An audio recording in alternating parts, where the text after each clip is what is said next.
বন্ধুরা, আশা করি তোমরা সবাই ভালো আছো। তোমার চ্যানেলে তোমাদের সবাইকে স্বাগতম। আজ কিন্তু একটা গুরুত্বপূর্ণ বিষয় নিয়ে আলোচনা করছি। কি সেই গুরুত্বপূর্ণ বিষয় নিয়ে? যা আমাদের হাতে আর সময় আছে আর কিছু মুহূর্ত, এইটুকুই বলবো যে আর কিছু মুহূর্ত বা কিছুক্ষণ, এর থেকে বেশি আর কিছু বলবো না। এরপরে হচ্ছে আমাদের সেই বিখ্যাত পরীক্ষা, মাধ্যমিক, এবং তারপর যথারীতি রয়েছে উচ্চ মাধ্যমিক পরীক্ষা। তো ছাত্রছাত্রীদের মাথায় এখন প্রচন্ড টেনশন। আর আমরা ছোটবেলা থেকে একটা ছড়া পড়ে এসেছি, কি উত্তম নিশ্চিন্তে চল অধমের সাথে, আর যিনি মধ্যম তিনি থাকেন তফাতে। তো বিষয়টা কি, যে ফেল করবে ভাবছে বা পড়াশোনা সারা বছর করেনি সে কি ভাবছে, আমি যদি কোনো মতে টেনে টুনে পাসটা করে যাই তাহলেই বিরাট কিছু করে ফেললাম। যে সারা বছর পড়াশোনা করেছে সে তো টেনশনে রয়েছে স্বাভাবিকভাবে, যে আমার কি করে 95% থেকে 100% আমি ক্যারি করব। আর মধ্যম তিনি কিন্তু তফাতে রয়েছেন। অর্থাৎ মধ্যম কারা? মধ্যম হচ্ছে যারা মিডিল ক্যাটাগরির স্টুডেন্ট এ বাজায়। অর্থাৎ কেউ ভাবছে যে ইস, আমার তো টেনে টুনে 40-45 হচ্ছে, 5 ডিভিশনটা আমার হচ্ছে না। আবার দেখা যাচ্ছে যে আমার 75% পাওয়ারও ইচ্ছা নেই, মোটামুটি টেনে টুনে 60% পেলে আমার এনাফ। যে কারণে কিন্তু মধ্যম ছাত্রছাত্রীর সংখ্যা কিন্তু সব থেকে বেশি, খারাপ সংখ্যা কিন্তু খুব একটা নেই। আবার টপ লেভেলের ছাত্রছাত্রীও কিন্তু খুব একটা নেই। বেশিরভাগ ছাত্রছাত্রী কিন্তু মধ্যম ছাত্রছাত্রী রয়েছে, বা অনেকে একটু খারাপ রয়েছে, মধ্যম হওয়ার চেষ্টা করছো।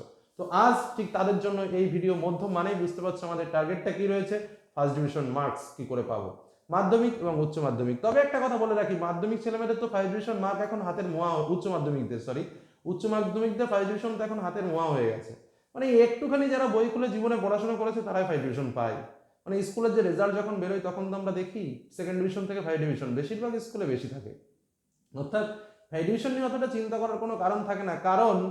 কারণটাও অবশ্য যথেষ্ট খারাপ নয়। কি কারণ? যে সাজেশন তোমাদের দেওয়া হয় হুবহু কমন আসে। আমি নই, এটা একদম তোমাদের স্কুলের টিচারও দেবেন, দেখবে যে কটা প্রশ্ন বলবেন 6-7টা প্রশ্ন, ঠিক 6-7টা প্রশ্নের ভেতরেই তোমরা কমন পেয়ে যাবে।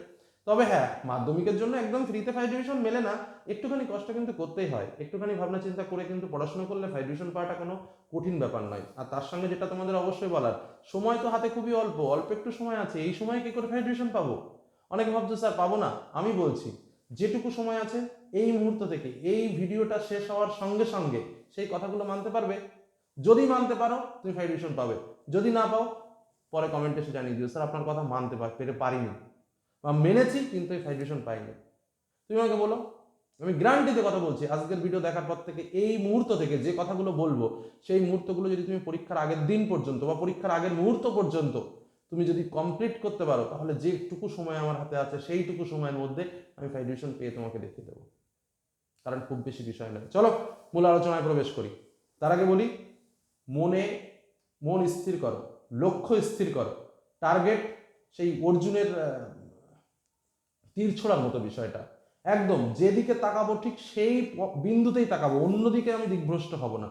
সেই রকম ভাবে তীর নিক্ষেপ করো, দেখো সফলতা আসবেই। যেটা করতে চাইছো সেটা তোমার হবেই, এটুকু মাথায় রাখবো। চলো চলে যাবো আমরা মূল আলোচনায়। তার আগে বলবো, যারা এখনো সাবস্ক্রাইব করনি টুক করে একটু সাবস্ক্রাইব করে রেখো, তোমার উপকার হবে, আমার খুব বেশি একটা লাভ নেই। তো চলো, আমার দেখতে ভালো লাগে এতগুলো সাবস্ক্রাইব, এর বেশি আর কিছু না। তো মূল আলোচনায় চলে আসি। প্রথম আমরা আজকের আলোচনা করবো মাধ্যমিক, উচ্চ মাধ্যমিক শেষ কয়েকদিনে ফার্স্ট ডিভিশন পাওয়ার যে ট্রিক্স সেটাই। একদম প্রথমে কিছু ট্রিক্স নিয়ে আমরা আলোচনা করবো, একদম ম্যাথমেটিক্যালি আমরা আজকে বিষয়টা বোঝার চেষ্টা করবো। প্রথমে মাধ্যমিক বলি, 700 মার্কের মধ্যে আমাদের 420 পেলে ফার্স্ট ডিভিশন হয়, অর্থাৎ 420 বেশি আমাকে পেতে হবে। অর্থাৎ আমাদের 420 পেতে হবে। 420-র মধ্যে আমি প্রজেক্টে ন্যূনতম 8 করে ধরেছি, কারণ যারা ফার্স্ট ডিভিশন পাওয়ার মতো আসে তারা 8-এর গড়ে 8-এর বেশি পাবে, হয়তো 9 বা 10 পাবে। আমি সব থেকে কম মার্ক ধরেছি 8, অর্থাৎ 56 মার্ক আমি এমনিতেই পাচ্ছি প্রজেক্ট থেকে। তাহলে স্বাভাবিকভাবে 364 মার্ক আমাকে পেতে হবে 7টা সাবজেক্টে। তাহলে একটা সাবজেক্টে আমার গড়ে কিন্তু 90-এর মধ্যে 52 মার্ক করে পেলেই আমি ফার্স্ট ডিভিশন। ভেবে দেখেছো? 90-এর মধ্যে আমাকে কত পেতে হবে? 52 মার্ক পেলেই কিন্তু আমি ফার্স্ট ডিভিশন পাবো। অতএব এটা কিন্তু খুব বেশি দূরে নয়, হাতটা বাড়ালেই পাওয়া যায়। আর উচ্চ মাধ্যমিকের কথা, সেটা তো শুনলে তোমরাও বুঝতে পারবে বিষয়টা কেমন। 500-র মধ্যে পরীক্ষা, 300 পেলে ফার্স্ট ডিভিশন। যে প্রজেক্ট পেপারে আমি 20 করে ধরেছি, কারণ অনেক সাবজেক্টে প্রজেক্ট 30ও আছে, আমি সেটাও ধরছি। এটা গড়ে একটা এভারেজ স্বাভাবিকভাবে বলছি। আমি বেশিরভাগ সাবজেক্টে 20 করে প্রজেক্ট রয়েছে, আমি সেজন্য 20-র হিসেবটাই আমি দেখিয়েছি। অনেক সাবজেক্টে 30 করে প্রজেক্ট রয়েছে, তাদের তো ফার্স্ট ডিভিশন পাওয়াটা আরো সহজ ব্যাপার। বিভিন্ন যে প্র্যাকটিক্যাল বেসড সাবজেক্ট রয়েছে তাতে কিন্তু সব 30 করে নম্বর। তো চলো আমি 20-র মধ্যে 18 করে ধরলাম। সেক্ষেত্রেও যদি আমি একটু হিসেব করি, তাহলে 90-এর নিচে প্রজেক্টে কেউ পাবো না যাদের 18 মার্ক রয়েছে, 20 করে প্রজেক্ট রয়েছে। তাহলে স্বাভাবিকভাবে আমার 80-র মধ্যে 42 মার্ক পেলেই কিন্তু আমার হাই ডিভিশন মার্ক পেয়ে যাব। এবার উচ্চ মাধ্যমিকে 50% শর্ট, প্রত্যেকটা সাবজেক্টে 50% শর্ট রয়েছে, তার মানে 21 মার্ক শর্ট আর 21 মার্ক ব্রড, মানে 40 মার্ক শর্ট আর 40 মার্ক ব্রড। কেউ যদি শুধু ব্রডগুলো পড়ে তাও সে হাই ডিভিশন মার্ক চলে যায়, আর শর্টগুলো করলে তো আরও কোথায় চলে যাবে। যাই হোক, আরও বিভিন্ন টিপস নিয়ে আলোচনা করব। আর মাধ্যমিকের টার্গেট যেটা বললাম 52, এই মার্কটা কিন্তু তোমাকে সংগ্রহ করতে হবে প্রত্যেকটা সাবজেক্ট থেকে। কিভাবে সংগ্রহ করবে তাই ভাবছো তো? আমি কিছু ট্রিক্স বলছি, কিছু গুরুত্বপূর্ণ কথা বলছি, কথাগুলো মন দিয়ে শুনবে। ফার্স্ট স্টেপ আমি বক্স করে রেখে দিয়েছি, এইটাকে সবার আগে বলবো বলে। কি? টেস্ট পেপারের 3টি সেট সম্পূর্ণভাবে সমাধান করো এবং তার উত্তরগুলো পুরো একদম দলিলের মতো করে মুখস্থ করে ফেলো। প্রত্যেকটা টেস্ট পেপারের ইম্পর্টেন্ট 3টে করে সেট আমি এর আগে বিভিন্ন ভিডিওতে বলেছি, মাধ্যমিকও বলেছি, উচ্চ মাধ্যমিকও বলেছি।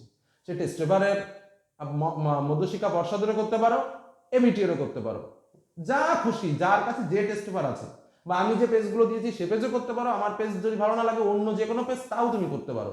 কিন্তু পর পর 3টে সেট বা যে কোনো 3টে সেটের সম্পূর্ণ প্রশ্ন রেডি করে ফেলো। এই কাজটা করতে হবে, আর কিচ্ছু করা লাগবে না। আমি যে এতগুলো কথা বলবো তাও করা লাগবে না। এই কাজটা যদি কেউ করতে পারো তাহলেই সে 5 ডিভিশন মার্কস পাবে, আর কিচ্ছু লাগবে না। একদম গ্যারান্টিতে বলবো, শুধু এই কাজটা করো, আর কিচ্ছু করা লাগবে না। 3টি সেট কমপ্লিট করো। 1 নম্বর হলো। 2 নম্বর কাজ, এই যে নিচেই ছোট্ট করে লিখেছি, সাবজেক্টের প্লাস প্লাস নম্বর খুঁজে নাও। এটা অবশ্যই আমার নিজস্ব কোড। প্লাস প্লাস নম্বর কি? প্রত্যেকটা সাবজেক্টের কিছু কিছু দুর্বল জায়গা আছে।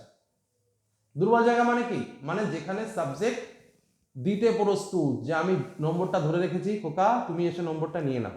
যেমন অঙ্ক ধরো মাধ্যমিকের, উপপাদ্য সম্পাদ্য নম্বর দিয়ে তৈরি করে রেখে দিয়েছি যে এই 10 মার্ক তোমাকে আমি দিয়ে দিলাম, তুমি নিয়ে নাও। আমরা সবাই জানি কোনটা উপপাদ্য আসবে, কোনটা সম্পাদ্য আসবে। উচ্চ মাধ্যমিকের ক্ষেত্রেও প্রপোজালের কিছু কিছু প্রশ্ন রয়েছে, পোয়েট্রির কিছু কিছু প্রশ্ন রয়েছে, তাই তো? আমি কঠিন সাবজেক্ট দিয়ে বললাম, সহজ সাবজেক্ট নয়। আর অন্যান্য সাবজেক্ট উচ্চ মাধ্যমিকে খুব কমন আসে। হিস্ট্রি সাজেশন একটু আগেও দিয়েছি, সেখানেও তোমরা কমন পাবে, যেখানে 6টা প্রশ্ন দিয়েছি 5টা কমন পাবে। এর থেকে আর কি সাজেশন চাইছো? তো যাই হোক, এরকম আমি মাধ্যমিকের ক্ষেত্রে বেশি করে বলি যে এই যে যে জায়গাগুলো, ধরো জীবন বিজ্ঞান, চিত্র, প্রত্যেকটা সাবজেক্টের কোড নম্বর আছে, প্রত্যেকটা সাবজেক্টের আছে। বাংলার রচনা, এরকম কিছু কিছু জায়গা রয়েছে, মানে যে জায়গা থেকে একদম প্রকৃতি উদার, নম্বর দেওয়ার জন্য উদার করে দিয়েছে প্রশ্ন, যে আমি এটা জানি যে এটা আসবে, তুমি এটা পড়ে যাও। সেই উইক পয়েন্টগুলো খুঁজে বের করো। প্রত্যেকটা সাবজেক্টে 10 থেকে 15 করে উইক পয়েন্ট পাবে, যেটা ছাত্রছাত্রীরা 1 ঘন্টার মধ্যে রপ্ত করতে পারে। সেই উইক পয়েন্টের কাজটা সবার আগে করো। প্রত্যেক সাবজেক্টেই আছে। যে সাবজেক্ট তুমি পারো না সেই সাবজেক্টেও আছে, যে সাবজেক্ট তুমি ভালো পারো সেই সাবজেক্টের মধ্যেও আছে। অর্থাৎ প্রত্যেক সাবজেক্টের উইক পয়েন্টটা জোগাড় করে সেই জায়গাটাকে সবার আগে ক্যাপচার করো, কারণ ওই নম্বরটুকু তোমার সবার আগে দরকার। এবং যারা একটু মধ্যম প্রকৃতি তাদের ওই নম্বরের ফুলফিল মার্কস দরকার। কি বললাম, বোঝা গেল? নেক্সট, প্রত্যেকটা বিষয় বলবো। বেশি পছন্দের সাবজেক্টকে বেশি গুরুত্ব দাও। দেখো, এখন সেই সময় নয় যে আমি বলবো যে প্রত্যেকটা সাবজেক্টকে সমান গুরুত্ব দিয়ে পড়াশোনা করো। এখন সেই সময় আমি বলবো না। ক্রিকেট ম্যাচে কি হয়, যখন শেষের দিকে চলে আসে তখন কি ঠুকে ঠুকে খেলে? ঠুকে খেলে না, তখন হিট করে খেলতে হয়, যত তাড়াতাড়ি রান তুলে নেওয়া যায়। সেম পয়েন্ট এখন আমাদের তাই। সামনে পরীক্ষা, এখন ঠুকে ঠুকে খেলার সময় নয়। হিট করো, যা যেখানে পারো, যেটা আমি ভালো পারি, যে লেভেলে ভালো খেলবো সেই লেভেলে হিট করবো, নম্বর তোলার দরকার আমার। তো যে সাবজেক্টগুলোতে আমি ভালো পারি সেই সাবজেক্টগুলোতে নম্বর তুলবো বেশি, আর স্বাভাবিকভাবে যেটা একটু ডাল অবস্থা আছে, একটু থাক না, ওটা একটু কম পায়, অন্য সাবজেক্টের নম্বরটা টেনে বের করার চেষ্টা করতে হবে। বোঝা গেল? তবে এমন যেন না হয় যে এমন তারা টানলাম যে নিচেরটা পুরো বসে গেল, ফেল হয়ে গেলাম, সেরকম কন্ডিশন যেন না হয়। সেরকম কন্ডিশন হলে কিন্তু মহাবিপদ। অন্তত সেই লেভেলটা নিশ্চয়ই তোমাদের আছে। নেক্সট, সময় নষ্ট নয়, শর্ট সমাধান করো। সময়কে একদম নষ্ট করা যাবে না, যেটা আমি তোমাদের বললাম। Short test paper, short test paper question, যে যেটা পেয়েছো শর্ট কোশ্চেন সমাধান করো, এমসিকিউ এসিকিউ। রিডিং পড়ো, শর্ট কোশ্চেন দাগিয়ে দাগিয়ে রিডিং পড়ো। টেস্ট পেপার যেটা কিনেছো বা যেটা রয়েছে তোমার কাছে সেটা দাগিয়ে দাগিয়ে ছিঁড়ে ফেলার চেষ্টা করো। 14 বার করে দেখো, শুধু দেখে যাও, রিডিং পড়ে যাও 4-5 বার করে। এমনি শর্ট কখন মাথার মধ্যে চলে যাবে নিজেও টের পাবে না। হলো? নেক্সট বলি, সহজ চ্যাপ্টার খুঁজে বের করো। একটা সাবজেক্ট আছে যে তোমাদের ভালো লাগে না, স্যার এই চ্যাপ্টার পড়তে ভালো লাগে না, থাকে না, দরকার নেই, ও পড়ারই দরকার নেই। যেটা তোমার ভালো লাগে সেটা তুমি পড়ো, যে চ্যাপ্টারগুলো সহজ রয়েছে সেটা তুমি পড়ো। আমার তো 60% টার্গেট, আমার তো 100% টার্গেট নয়, তাহলে আমি 100% পড়বো কি করতে? কথাটা বুঝতে হবে। এখন ওরকম সময় নয় যে আমি সব বই পড়ে একদম পণ্ডিত হব, সেটা সে সময় আর এখন নেই। এখন আমার যেটুকু দরকার সেটুকু আমি রপ্ত করবো, তাহলে আমার সম্পূর্ণ পড়ার দরকার নেই। আমার যেটা কঠিন লাগছে সেটা দাও, যেটা সহজ, যেটা আমার ব্রেন নিতে পারছে আমি সেটুকুই নিই, অর্থাৎ আমার ব্রেনের যে যোগ্যতাটুকু আছে সেই যোগ্যতার মার্কসটুকু আমি তাকে ক্যারি করি, তাই তো? সেটাই আগে দরকার। অর্থাৎ আমার ব্রেনটাকে আমি খাটাবো, যে যেটা আমি নিতে পারছি, যেটা আমি পড়তে পারছি, যেটা আমি বুঝতে পারছি সেটাই আমি পড়বো, সেটাই আমি বুঝবো। যেটা কঠিন লাগছে পড়ার দরকার নেই, ওটা থাক, ওটা থাক, এবছর পাস করে নি তারপরে পড়বো, কি তাই তো? কি মজা। বেশ, তারপরে চলে আসো, সহজ চ্যাপ্টার খুঁজে বের করে বললাম, মুখস্থ নয়। অনেকে ভাববে কি 15 দিনের মধ্যে মুখস্থ করে ফেলবো, সম্ভব না। গল্পের মতো করে রিডিং পড়ো, একটা গল্প তৈরি করো। একটা সিনেমা দেখলে যেমন মুখস্থ করো সিনেমাটা, পরে যদি জিজ্ঞাসা করা হয় শাহরুখ খান কেমন ভিলেনকে কেলিয়েছিল, তখন তো তুমি একদম সুন্দরভাবে বলে দেওয়া যে বিরাট মা মেরেছিল, তাই না? তো ব্যাপারটা হচ্ছে তাই, কারণ সিনেমাটা তুমি খুব সুন্দরভাবে মন দিয়ে দেখো, সেরকমভাবে যখন একটা গল্প পড়ছো তখন সুন্দর মন দিয়ে দেখার চেষ্টা করো। বোঝা গেল কি বললাম? তখন দেখবে কোনো রকম কোনো সমস্যা নেই। তারপরে চলে আসো, আচ্ছা, কোনো প্রশ্ন ছাড়া যাবে না। ব্রেন থেকে এমনটাই করবে যে প্রশ্ন যেন আমার না ছাড়া হয়, প্রশ্নে যেটা আমার আসবে চেষ্টা করবে সমস্ত প্রশ্নের উত্তর লেখা, তবে ভুল নয়, যেটুকু জানো সঠিক লিখবে। নেক্সট, শর্ট নম্বর তোলার চেষ্টা করতে হবে। মাইন্ড ম্যাপ তৈরি, যেটা তোমাদের বললাম, কঠিন প্রশ্ন বাদ, এটাও কিন্তু আমি তোমাদের অলরেডি বলে দিয়েছি, যে প্রশ্নগুলোকে কঠিন মনে হচ্ছে সেটাকে অ্যাভয়েড করো। নেক্সট আরেকটা যেটা বলবো সেটা হচ্ছে, যেটা পারো সেটা লেখো, কম লেখো, ঠিক লেখো, নিজের উপরে বিশ্বাস রাখো। নিজে ভেবো না যে আমি পারবো না, নিজের উপর সবসময় বিশ্বাস রাখো যে না আমি পারবো, একদম ঠিক, আমি পারবো, এটা কোনো ব্যাপারই না, আমি এটা পেয়ে যাবো এবং এটা আমার হবেই, এরকম একটা ভাবনা নিজের ভেতরে চলে আসে, অটোমেটিক, অলওয়েজ পজিটিভ। নেগেটিভ জন্য তোমার ভেতরে গ্রাস না করে, এই জায়গাটা মাথায় রাখবে। উচ্চ মাধ্যমিকদের জন্য বিশেষ করে যে কথাটা বলবো, আমরা যে সাজেশনগুলো তোমাদের সামনে তুলে ধরছি বা ধরেছি সেগুলো খুব ভালো করে ফলো করো। নেক্সট, পুরনো যে প্রশ্নগুলো রয়েছে সেই পুরনো প্রশ্নগুলোর যে প্রশ্ন উত্তর পর্ব রয়েছে সেই প্রশ্ন উত্তর পর্বগুলো খুব ভালো করে কমপ্লিট করার চেষ্টা করো। এবং তার সঙ্গে যে কথাটা বলবো, যে গৃহবন্দী হয়ে যাও, যে সময়টুকু আছে সেই সময়টুকু 100% কাজে লাগানোর চেষ্টা করো, কোনো রকম ভাবে সেই সময়টুকু যেন নষ্ট না হয়। জাস্ট এটুকু বলবো, নিজের বাবা মার কথা ভাবো, তাদের স্বপ্ন পূরণের কথা ভাবো, আর নিজের স্বপ্ন পূরণের কথা ভাবো, এবং নিজে এটুকু স্থির হও যে আমি পারবই, আমাকে পারতেই হবে, জাস্ট এটুকু, আর কিছু না, নম্বর এমনি চলে আসবে। আর যে টিপসগুলো বললাম, দুটো তিনটে টিপস ফলো করো, নাম্বার 1, নাম্বার 2, আর যে কথাগুলো বললাম। কে বলেছে ফার্স্ট ডিভিশন পাবে না? গ্যারান্টি ফার্স্ট ডিভিশন পাবে, পেয়ে এই ভিডিওতে এসে কমেন্ট করে যাবে, সেদিন খুব ভালো লাগবে। শেষ করলাম, ভালো থেকো, সুস্থ থেকো, সাবধানে থেকো। আর যার জন্য এত কিছু বলা, সেটা কিন্তু পেয়ে দেখাতে হবে। কে কে পাবে গ্যারান্টি দিয়ে সেটা কমেন্টে লিখো। শেষ করলাম, ভালো থেকো।